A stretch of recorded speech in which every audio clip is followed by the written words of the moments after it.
राजकुमार विक्रम एक सुंदर और विशाल राज्य का उत्तराधिकारी था। उसका घोड़ा अर्जुन एक अत्यंत शक्तिशाली और तेज घोड़ा था जिसे राजकुमार ने बचपन से ही पाला था। अर्जुन की शक्ति और साहस की कहानियां दूर दूर तक फैली हुई थीं। लोग कहते थे कि वह सिर्फ घोड़ा नहीं बल्कि एक सच्चा साथी था। राजकुमार और अर्जुन ने कई साहसिक यात्राएं की थीं। विक्रम का सपना था कि वह अपने राज्य को सुरक्षित रखे और जरूरतमंदों की मदद करे। लेकिन एक दिन जब विक्रम अपने राज्य की सीमा पर निगरानी कर रहा था, उसे पता चला कि आसपास के गांवों में एक भयानक दैत्य ने आतंक मचाया है। यह दैत्य रात को आता था और लोगों के अनाज और मवेशियों को लूट ले जाता था। राजकुमार ने निर्णय लिया कि वह इस दैत्य का सामना करेगा। उसने अर्जुन को तैयार किया और रात के समय गांव की ओर रवाना हुआ। राजकुमार के दिल में डर था, लेकिन उसके साहस ने उसे आगे बढ़ने के लिए प्रेरित किया। जैसे ही वे गांव के पास पहुंचे, राजकुमार ने देखा कि लोग डरे हुए हैं। उन्होंने गांव वालों से दैत्य के बारे में पूछा। एक वृद्ध व्यक्ति ने कहा, राजकुमार, यह दैत्य बहुत शक्तिशाली है। उसने कई बहादुर योद्धाओं को मार दिया है। हमें अब किसी पर विश्वास नहीं रहा। राजकुमार ने गांव वालों को आश्वासन दिया कि वह दैत्य का सामना करेगा। उसने अर्जुन को तैयार किया और रात के अंधेरे में आगे बढ़ा। कुछ ही देर में उसे दैत्य का गहराता हुआ गरज सुनाई दिया। दैत्य विशाल और भयानक था। उसकी आंखें लाल थीं और उसके दांत चमकते हुए थे। तुम कौन हो जो मेरी भूमि पर कदम रखने की हिम्मत करता है? दैत्य ने गर्जना की। राजकुमार ने डटे रहने का साहस जुटाया और कहा, मैं राजकुमार विक्रम हूँ।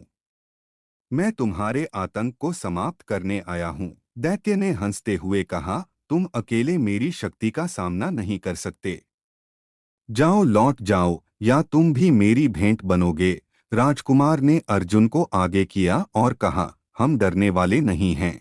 अर्जुन ने जोर से हिनहिनाया और दोनों ने एक दूसरे को समझाया कि वे इस लड़ाई में एकजुट होकर काम करेंगे। जंग छिड़ गई। दैत्य ने राजकुमार की ओर तेजी से बढ़ा, लेकिन अर्जुन ने अपनी तेज गति से उसे टक्कर मारी। दैत्य ने संतुलन खो दिया और जमीन पर गिर पड़ा। राजकुमार ने अपनी तलवार उठाई, लेकिन दैत्य ने फिर से उठकर राजकुमार को पकड़ लिया। तुम मुझसे हार जाओगे, राजकुमार, दैत्य ने चिल्लाया।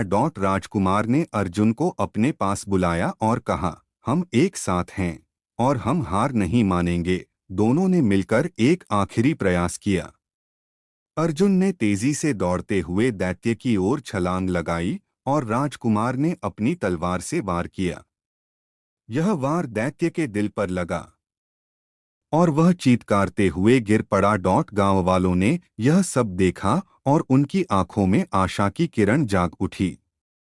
लेकिन जब दैत्य गिरा, राजकुमार की आंखों में चमक आई और उसने महसूस किया कि वह खुद को थका हुआ महसूस कर रहा है। दैत्य की मृत्यु के साथ उसे एक अजीब सी कमजोरी महसूस हुई। राजकुमार ने अर्जुन की ओर देखा। क्या हो रहा है, अर्जुन? उसने पूछा। अर्जुन ने धीरे से उत्तर दिया, राजकुमार, दैत्य की शक्ति तुमसे जुड़ी हुई थी। उसकी मृत्यु ने तुम्हारी शक्ति को भी प्रभावित किया है। राजकुमार ने महसूस किया कि उसकी चेतना धीरे धीरे खत्म हो रही है। वह घोड़े के ऊपर गिर पड़ा। नहीं, मैं नहीं जा सकता, उसने कहा। मैंने अपने राज्य के लिए सब कुछ किया। गांव वालों ने आकर राजकुमार को उठाने की कोशिश की, लेकिन वह बहुत कमजोर हो गया था। अर्जुन, जो हमेशा उसके साथ रहा, ने उसे सहारा दिया। राजकुमार ने अपने आखिरी शब्दों में कहा, मेरे राज्य का ध्यान रखना। अर्जुन, तुम हमेशा मेरे साथ रहना। राजकुमार की आंखें धीरे धीरे बंद हो गईं। अर्जुन ने उसे अपनी पीठ पर उठाया और राजकुमार के अंतिम इच्छाओं को पूरा करने के लिए गांव की ओर दौड़ पड़ा। गांव वालों ने राजकुमार के प्रति श्रद्धांजलि अर्पित की और अर्जुन को समझाने लगे कि अब उसे अपने राजकुमार की विरासत को आगे बढ़ाना है। अर्जुन ने अपने राजकुमार की मृत्यु के बाद अकेले ही राज्य की रक्षा की।